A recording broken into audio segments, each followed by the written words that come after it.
eluselemi keba balakisa yo ebandeli ya lingombo yo tata kimbangu mama mwilu abanana bango misato na ngambo yo.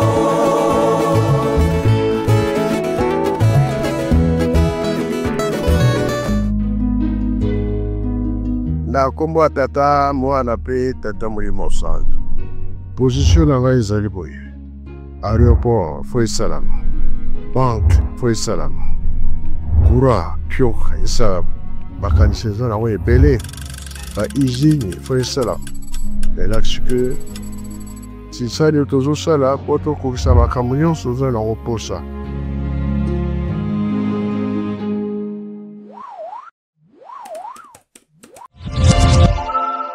Vous suivez les magazines, les news d'Ilou. Messieurs, dames, bonjour. Bienvenue dans votre magazine d'actualité et d'information religieuse sur l'église kimbangiste ici en Kamba, Nouvelle-Jérusalem. Nous ouvrons cette édition par l'audience du chef spirituel et représentant légal de l'église kimbangiste et sa divinité, Papa Simon Kimbangu Kiangani, avec M. Amissi Kampepe, secrétaire général du Comité national paralympique, venu pour honorer les personnes vivant avec handicap au sein de l'église kimbangiste. Suivez les détails dans ces reportages signés par Benoît Tchondo.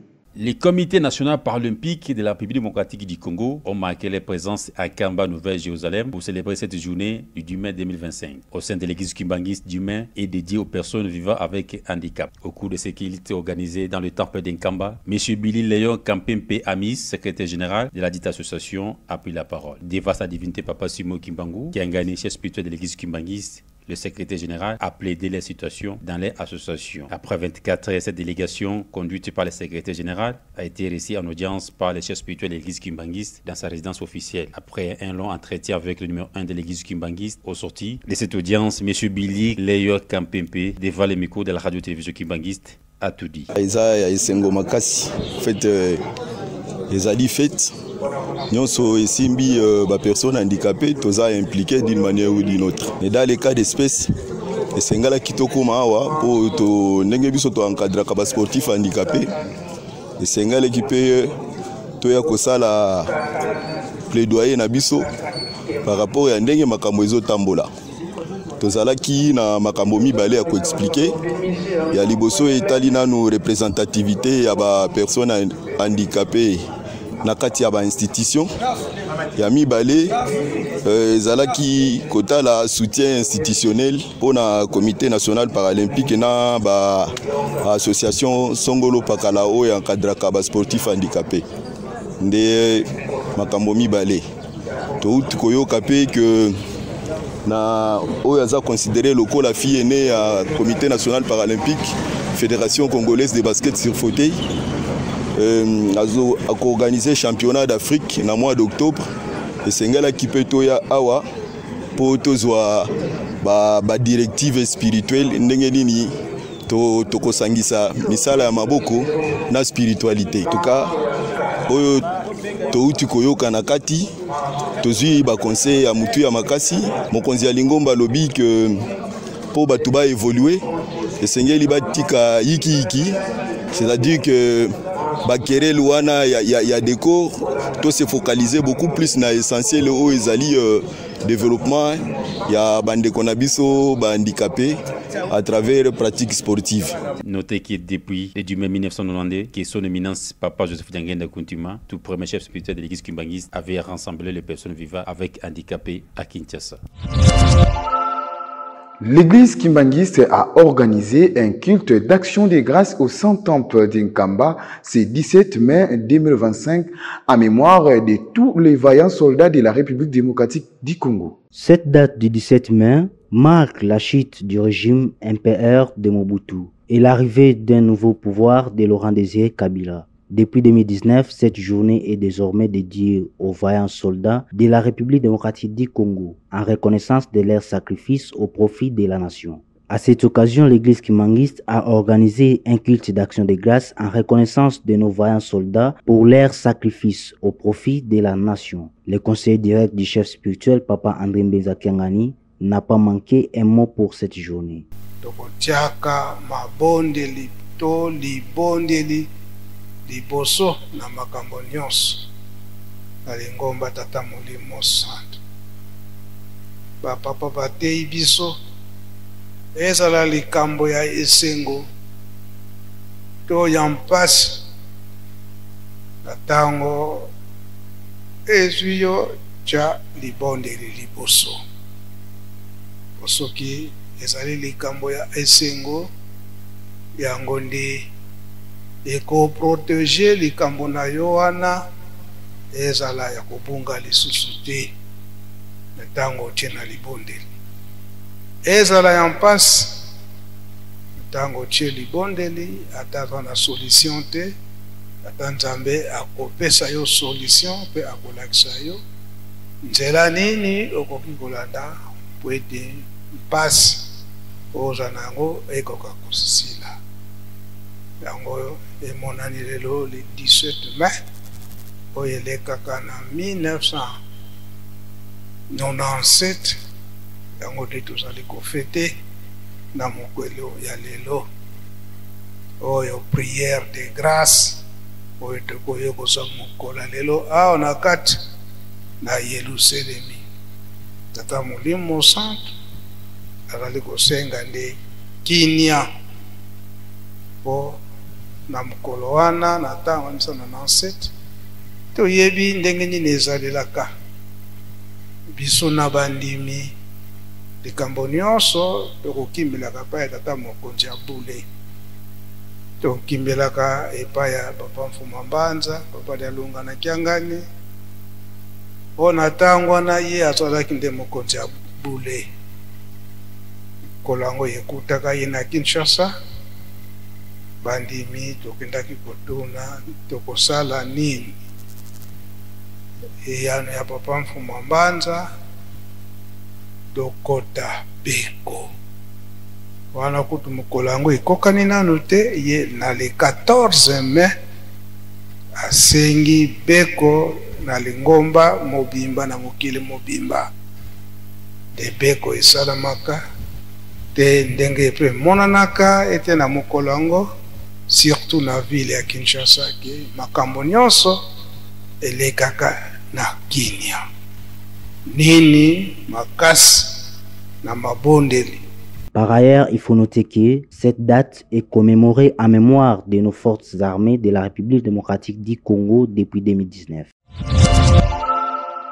Et puis, les soirs de chaque mardi restent une occasion pour les jeunes kimbanguistes d'approfondir la connaissance sur l'Église et aussi consolider leur foi. C'est dans ce contexte que les jeunes kimbanguistes d'Inkamba se sont rassemblés ce 13 mai 2025 devant la résidence officielle du chef spirituel et représentant légal de l'Église kimbanguiste. Suivez. Éternel Dieu réalisera un phénomène hors du commun à la dernière ère pour le jugement du monde. Chacun doit s'examiner consciemment afin de connaître l'état de son âme et aussi s'interroger profondément sur la persistance de son étoile, a dit le chef spirituel et représentant légal de l'église kimbanguiste, sa divinité, Papa Simo Kimbangu Kiangani, lors de son exhortation adressée à ses dignes fils et filles au cours de la rencontre des jeunes du 13 mai 2025 tenue au siège international de l'église kimbanguiste. Appuya de nouveau sur la consolidation des prières pour l'obtention de l'indépendance spirituelle.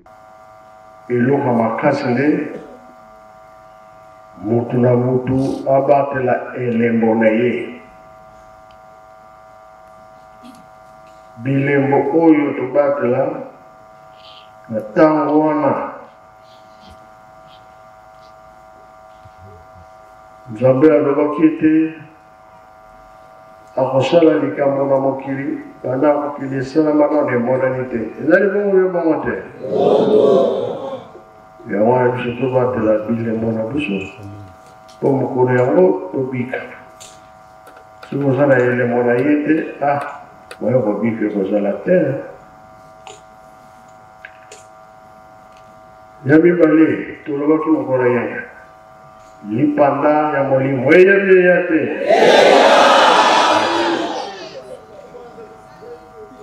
wana ndenge tefaki mbango alobaki na 21 na banza nsambo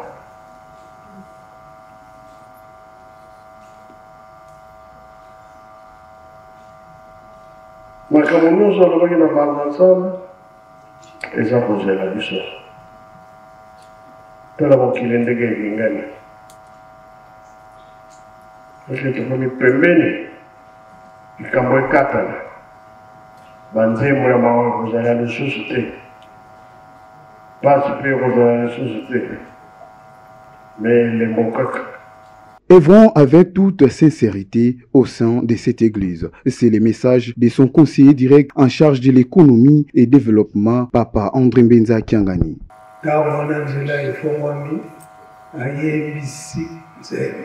Papa Diangenda.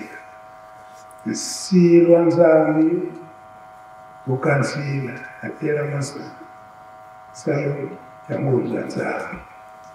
Yamu Papa Simugima Mkianga Bipeta Wabandi Musala, Ayemi Sinzeboni.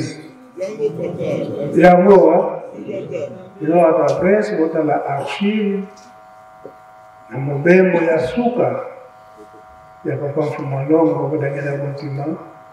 Nambanza Congo, ndenge papa ileba mbili yango, na 1988, yete si Luanzambi, aye misaki, nzembo wana,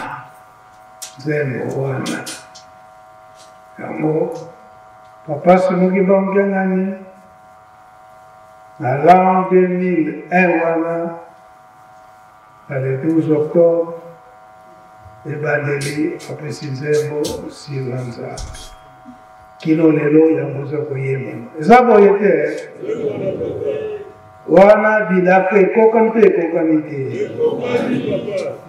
Notons que le soir de chaque mardi, les jeunes kimbanguistes se rassemblent dans leurs paroisses appropriées pour approfondir la connaissance sur le kimbanguisme, mais aussi consolider leur foi.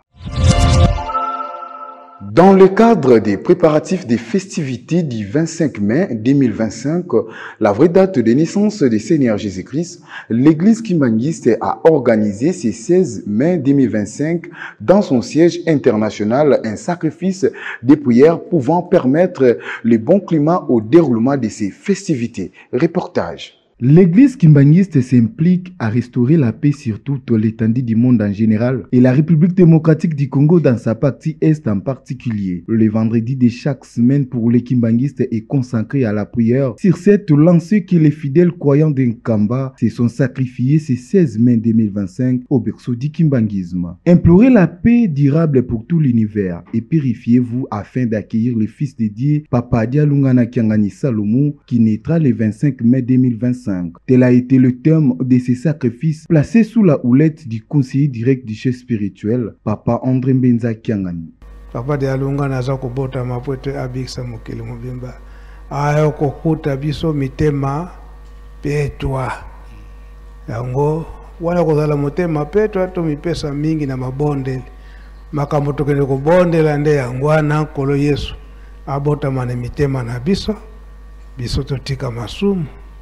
Nzambe asalisa biso moyini satana azala na musika na biso pamba te mokili eza na mpasi ndenge toza komona baguerre bisika ya ndenge na ndenge lelo na mokili mobimba mboka moko te ezangi kinia bamboka nyonso eza na mpasi soki totali bitumba nini wana kowelaka bokonzi eza boye te boye papa totala libondeli ya Papa Diangenda kuntima le 6 avril.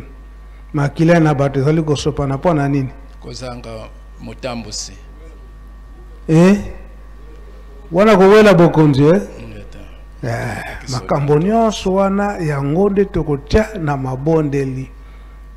Makambo na mabondeli.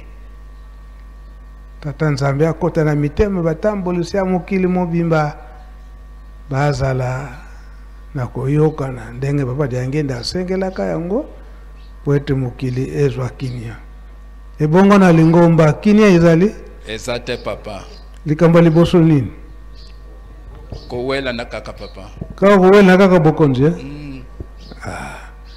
maso wana yango nditokotia na mabondeli Les fidèles très touchés par les turbulences nouvelles qui bouleversent la planète et s'engagent de soutenir le chef spirituel dans sa mission non seulement évangélique, mais aussi stabiliser la vie de ses créatures sur tous les plans. Connaissant que les festivités du 25 mai approchent à grands pas, ces fidèles n'ont pas oublié de prier pour tous ceux qui fouleront la terre sacrée pour prendre part à ces festivités marquant la vraie date de naissance de Jésus-Christ.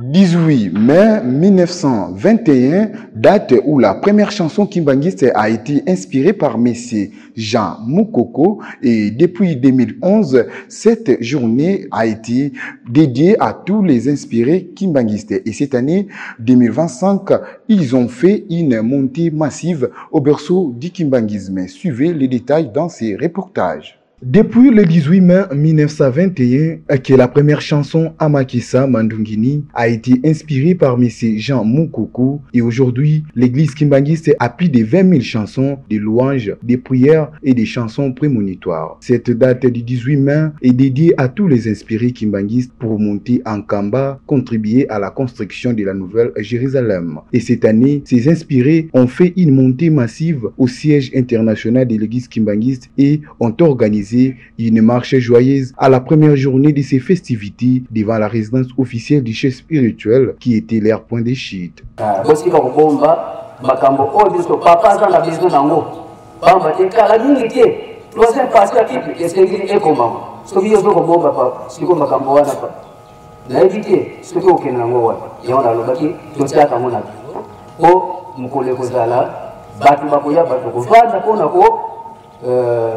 Au bail de côté dossier, il y a chaque inspiré. Ce qui est dans le dossier, vous avez dit, papa, vous avez dit, ah, papa, là, le dossier, là, il y a papa Makan. Il y a DJ Makan. Si vous voulez le côté là, le dossier, là, il y a Ezadi. Là, il dit, tant que vous dites, vous tout, il y a Oyo Zwaka, Babo, ça n'a pas besoin.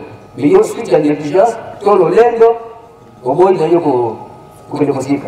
Là, il dit, ceux qui vont se trouver là, après l'air doléance présenté par les responsables de tous les inspirés kimbangistes, les conseillers directs, Papa André Benza Kiangani a souligné l'importance des inspirés kimbangistes.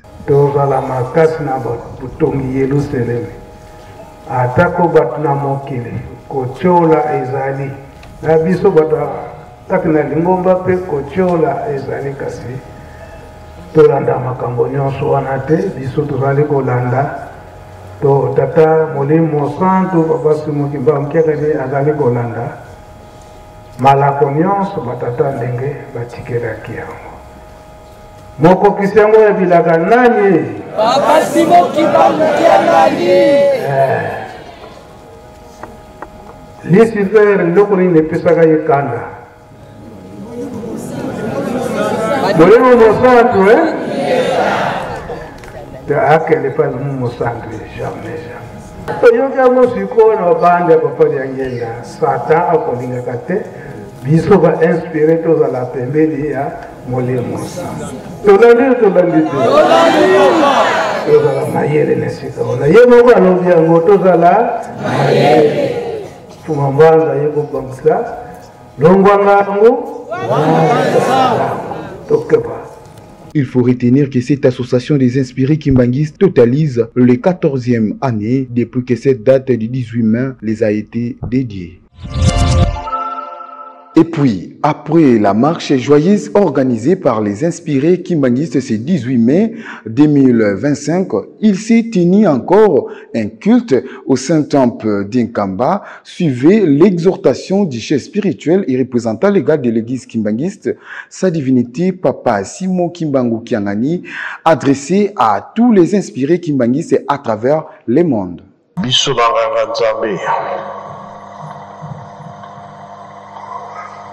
likambo ezali awa Nkolo Yesu Tata Kimbangu bamvwa na misato batambusi biso na mibeko mikanda wana ezali ezala pasteur ya kala ezala pasteur ya sika mikanda wana toza nango et diriger biso bana kotambusa biso po ete tosala susu berere te. Moïse alongaki tomoni mpe likambo ya Salomo ya kala asengaki mayele bososoli mpona nini ayambaki bato ya ndenge na ndenge. Soki totali mikanda ya papa Mfuma Longo, papa Gangende ezali mikanda ya Mfuma Mbanza nde ezali libanda kotambola. Soki omoni clair te na likambo balobi na yo, talaka na mikanda okozela yango réponse ya malamu. Yango libanda kotambola na lingomba mobimba po tobunga lisusu nzela ezala te. Wana nde ebengami bokoko. Mpe soki totali nzembo ndenge basekaki tata Simon Kimbangu na 21 banda ntango wana banzembo ekweyaka nango kaka eyaka ntango nyonso ntina moi ya lelo. Soki mpe balobi kolona mpe kobokola tozosalela yango makasi, mpona nini nzala ekozala, mpona nini pasi ezokoya. Me biso lokola toyebi mama likambo ndenge yango ekotambola, yango tozosala tu misala esalama. Na 59 ntango tozwi autorisation ya kosambela, papa Mfuma Longo abengaki papa Mfuma Mbanza tobanda koyamba bapaya ntango nyonso. Yango papa Kimbangu alakisaki pondu bilanga nde ebandaki mpe na 59. Bamama ya Kinshasa commune par commune baza kotinda bato na bango ya kosalelanga awa na Nkamba. Kambo wana toyebi yango bien, biso tozalaki bana mike me bato baza koya chaque fois na Nkamba kosala misala. Tomoni mpe mokolo ya lelo papa ofangolaki baplace nyonso na retraite na kolona mpe kobokola, ezala plateau de batike, ezala Nkundulu, ezala Lutendele, pai nyonso misala ezalaki bapapa mpe batemwanyaki likambo wana esalama. Toyebisi mpe na ngambo ya Brazzaville, Kunzulu mpe Kinshasa Bibubu, misika nyonso oyo ezalaki misala ezali tobosana te. Wana nde tokozwela yango makambo ya kitoko mpe ya tata Nzambe, ezali ya pamba te, tokolesa mokili mobimba. Malgré makambo ya ndenge na ndenge bato bazobwakela biso, bato mpe kokabola biso makambo ya ndenge na ndenge, kasi yo telemela kaka na esika oyo oyebi ke ekobikisa yo. Nzembo nasengi nakoreki malgré eza na Kikongo, elanda kaka makambo eza na kati ya nzembo wana. Bitumba ezali kasi moto akolongisa biso tata Nzambe, pasi ezali kasi moto akolongisa biso tata Nzambe. Yango wana nasengi nzembo wana kolakisa bokasi ya yo kondima oyo endimaki eza ya pamba te. Yo moko okokanisa nalanda nzela oyo bina tikala kaka esika onga nazali tolanda nzembo mais pas toujours kende toyebi te mais totelemela kaka place oyo nzambe asepeli na biso po tolonga olandi bamouvement ya mabe pasi ekosila te olandi mouvement ya kitoko pasi na yo ekosila ndenge touti koloba tolona tobokola na kinkala misala ezali na ndenge tolobi mpe na kinshasa bibubu misala ezali bakobongisa ndako ya kinshasa bibubu mpe bakobongisa dispensaire mpe bakobongisa nzela kambo nyonso ezalaka kitoko po toyebi ke kuna nde likambo ekweyelaki nde eke epai mosusu biso nyonso tomipesa na misala. C'est la fin de ces magazines, les news d'Elou, madame, messieurs. Merci de nous avoir suivis et nous remercions infiniment l'équipe technique. Ces programmes restent en continu sur la radio-télévision Kimbanguiste.